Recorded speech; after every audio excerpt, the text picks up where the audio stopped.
basically taking a company from 0 to 100 million. It's 14 hours that breaks 10 stages of growth for any company, and it divides it across 8 different functions of the business. So marketing, sales, customer success, product, IT, HR, recruiting, finance.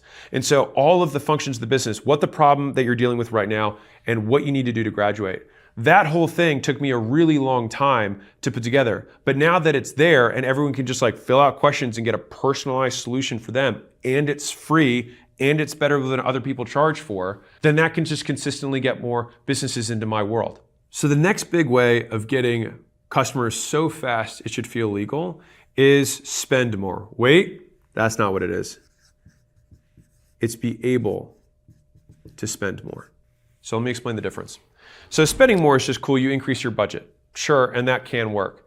But most businesses, like if you ask businesses why they fail, so they do surveys in the Census Bureau, and I think the number one reason that small businesses say that they can't succeed is because they have a lack of customers, they have a lack of leads, they have a lack of demand. And the reality most of the time is not that they have a lack of leads, but that they don't have a good enough business to be able to afford them. And so this is where you have to solve the business from back to front. And so there was a company not that long ago that came out here to the headquarters, and they were like, we need help scaling. And I said, so what do you think your constraint is? And their constraint was leads cost too much. By the way, leads costing too much is rarely ever an issue. The issue is usually that you don't make enough money per customer. And here's a fun factoid for you that I can share. I look at a lot of different companies every single day.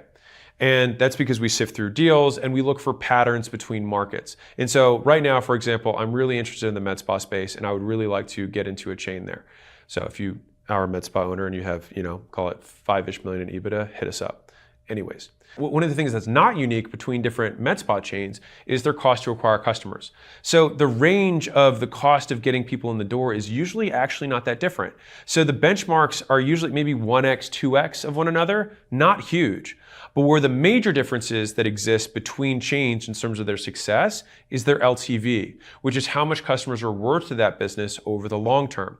And this is usually where the rich get richer. This is why the biggest companies in the world are the biggest companies in the world. Starbucks has a $14,000 LTV. Now, for Starbucks to acquire a coffee customer is probably not going to cost that much more. If anything, they're probably wildly inefficient because they're this massive corporate behemoth, right? Compared to the local coffee shop down the street. But if they're going to head from an actual per dollar per customer basis, usually the small local guy should be able to outcompete the big national guy. Where the big national guy gets them is that they've got 40 or 50